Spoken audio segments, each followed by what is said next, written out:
don't subscribe to my channel. Wait, what? I'm serious. Watch this video and the one where I tell you how to get better, and then if you do recover, don't subscribe. Don't watch any more OCD content. OCD is not interesting. It's not something you need to keep looking up or researching or engaging with in any other kind of way. It doesn't have to be part of your life. OCD shouldn't be part of your life. It's something you want to get rid of. It's not part of your personality. If you catch a cold and then get better, do you think to yourself, oh wow, I really miss having that sore throat. Maybe I should go try to talk to some sick people and then get sick again? No. No, you don't. No one does that. If and when you recover, I will be so happy and proud of you. Go live your life like a normal person would do, free from OCD. If you've recovered fully, don't watch my videos. It's just another path to get back to where you were before, and you know you don't want to go back there. Okay, so here's the actual video. Exposure and response prevention, ERP, works. It works for everybody. If you're not getting better, you're just not doing it right. I heard a lot of people say this, but if it was actually true, then why are there so many people still looking for help with their OCD? Why are there so many videos posted every week telling people how to recover from OCD? If ERP worked so well, is everyone seriously just doing it wrong? I used to watch those videos a lot too, and actually went to therapy, did ERP with a psychologist, but I didn't get fully better. Does that mean I just wasn't getting it the entire time?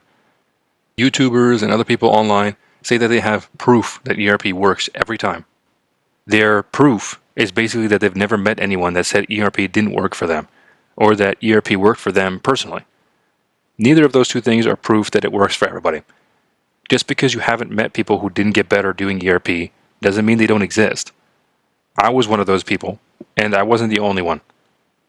That means what I was doing, what I was told to do by my psychologist, wasn't working for me. That means the people who are trying to get better using ERP and they're still not recovered, it means it's not working for them.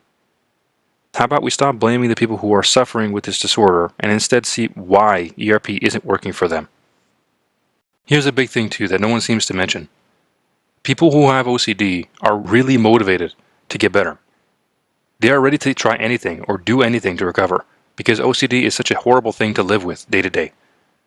I spoke to lots of people who honestly tried to do ERP. They put in their best effort, put in the time and work to do exposures and feel uncomfortable.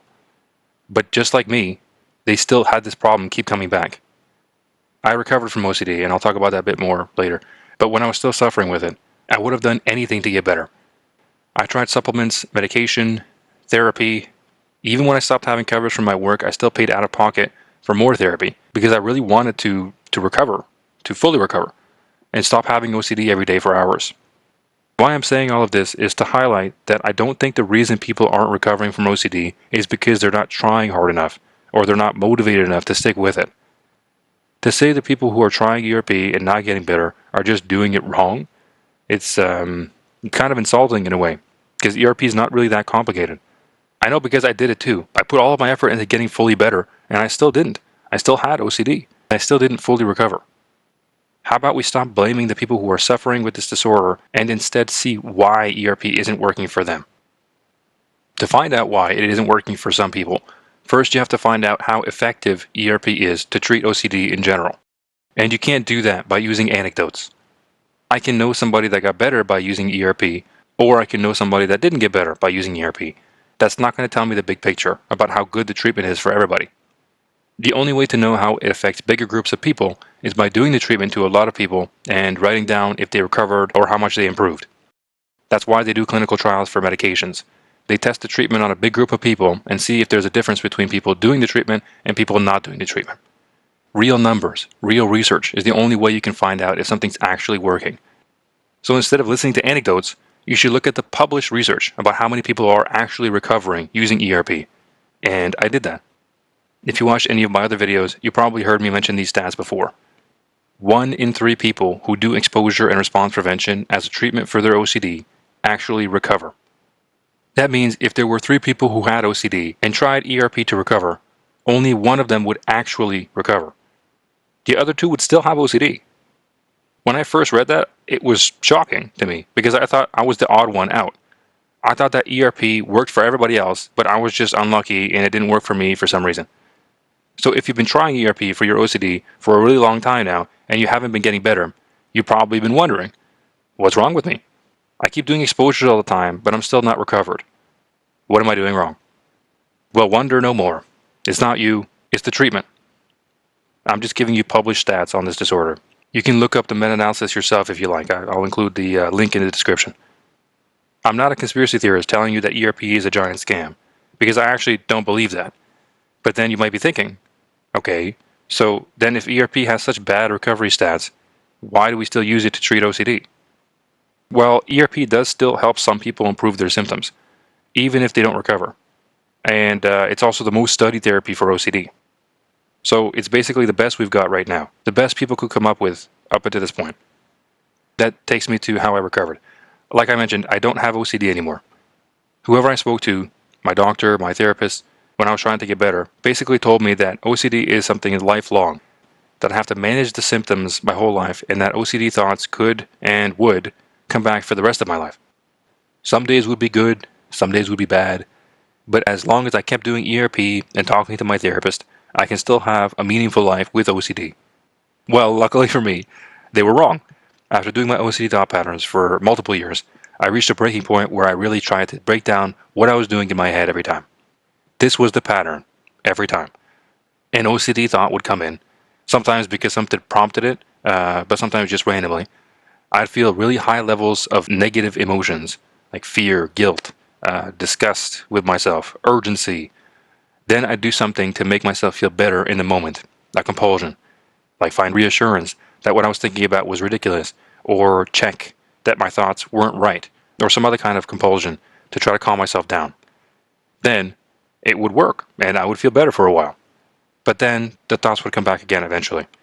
Sometimes really quickly, sometimes after an hour, but the OCD thoughts always came back, and I do the same pattern again and again, thousands of times. When I realized what I was doing each time, I also realized that what I was doing never worked. I never stopped the thoughts from coming back in again, no matter how many times I thought about my OCD topic. I felt better each time I calmed myself down in the moment, but that feeling never lasted. I decided that since what I was doing wasn't working anyway, I would group together the thoughts that kept coming back and decide to stop engaging with them altogether, because I knew that was within my control. I talk about this a lot more in a free video I made detailing exactly what to do. If you haven't seen it yet, I recommend checking it out. I had severe OCD, and now I don't. Everything that I did to get better is in that free video. Obviously, I can't say for sure if it'll work for you too, but if you've been trying ERP and you're trying other things as well and you haven't gotten better, you really have nothing to lose by checking it out. ERP and medications got me to a place where my therapist and my doctor said I would be. So I was basically managing my symptoms, and just the medication made it easier for me to handle the emotions I was feeling, but it never went away fully. The whole thing was that I didn't want to have OCD for the rest of my life. I didn't want to have to keep dealing with these thoughts nonstop. My goal was to stop having it altogether. I really recommend trying what I did because it really did change my life. And I can say I don't have OCD at all anymore. So try it, see if it works for you. If you're struggling implementing it or if you have specific questions, I made a course too where I go through the process in more detail and I also answer any of your questions. Everything that I did was in that free video, so check out the video first. But if you're still struggling and you're having problems implementing it, the course might be a good resource for you. And you have access to me where I can answer your questions every day about your specific topic or your specific situation. Or we can do one-on-one coaching and we can find out where you might be getting stuck implementing this material for your own specific theme. You do have the power to end your OCD forever. I hope this is the last OCD video you watch.